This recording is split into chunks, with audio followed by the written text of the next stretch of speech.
ബോറടിച്ച് പണ്ടാരടങ്ങി ഇരിക്കുന്ന ഇരുത്താണ് കേട്ടോ. കുറേ നേരം ടി വി കണ്ടു, കുറേ നേരം ഫോണിൽ തോണ്ടി, എന്നിട്ടും ബോറടി മാറുന്നില്ല ഗൈസ്. അപ്പോഴാണ് പാറക്കുട്ടി എൻ്റെ സാരി എടുത്ത് ഉടുത്തിട്ട് ഭയങ്കര കളി കേട്ടോ. അപ്പോൾ അത് കണ്ടപ്പോൾ ഞാൻ വിചാരിച്ചു എനിക്കും ഒന്ന് സാരി ഉടുക്കാമെന്നേ.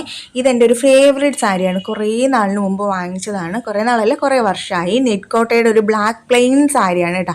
അപ്പോൾ ഞാൻ വിചാരിച്ചു ഒന്ന് സാരി ഞാനും ഉടുത്തേക്കാം എന്ന് കരുതി.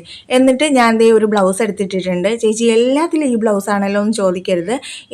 ഞാനിപ്പോൾ വണ്ണം വെച്ചതുകൊണ്ട് എൻ്റെ ബ്ലൗസ് ഒന്നും എനിക്ക് കണക്കല്ല ഗൈസ്. ഒരുപാട് ബ്ലൗസ് ഉണ്ട്, പക്ഷെ ഒന്നും കണക്കല്ല.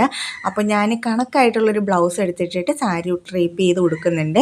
അപ്പോൾ പ്രോപ്പറായിട്ട് അയൺ ചെയ്തിട്ടൊന്നും അല്ല ഞാൻ സാരി ഉടുക്കുന്നത്, ജസ്റ്റ് എടുത്ത് കൊടുക്കുന്നതേ ഉള്ളൂ. പിന്നെ നമ്മുടെ ഫ്രണ്ടിലുണ്ടല്ലോ, ആ ഫ്രണ്ടിൽ പ്ലീറ്റ്സ് ഒന്നും ഞാൻ പിടിച്ചിട്ടില്ല. ഞാൻ വെറുതെ ഇങ്ങനെ എടുത്തൊന്ന് കുത്തിയിട്ട് മാത്രമേ ഉള്ളൂ. അപ്പോൾ പ്രോപ്പറായിട്ട് സാരി ഡ്രേപ്പ് ചെയ്യുന്നതിൻ്റെ വീഡിയോ വേണമെന്നുണ്ടെങ്കിൽ നിങ്ങൾ കമൻറ്റ് ചെയ്താൽ ഞാൻ അതൊരു വീഡിയോ ആയിട്ട് ചെയ്യാം കേട്ടോ. അപ്പോൾ ഇത് ജസ്റ്റ് ഞാൻ എടുത്തൊന്ന് ഉടുത്തിട്ടുണ്ട്, നീ കണ്ടോ. അപ്പോൾ എന്തെന്നില്ലാത്ത സന്തോഷം. എന്നിട്ട് ഞാൻ എന്തേ ഒരു കമ്മലും കൂടി ഇട്ട് കൊടുക്കുന്നുണ്ട്. വേറെ എക്സസറീസ് ഒന്നും ഇടുന്നില്ല, ഒരു ജിമ്മിക്ക് കമ്മലും കൂടി ഇട്ട് കൊടുക്കുന്നുണ്ട് കേട്ടോ.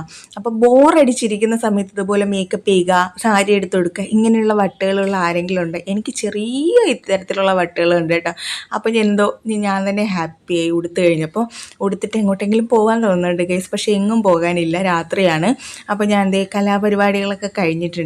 ഇനി കുറച്ച് നേരം ഫോട്ടോസൊക്കെ എടുത്തിട്ട് പോയി കിടന്നുറങ്ങട്ടെ. ടാറ്റാ.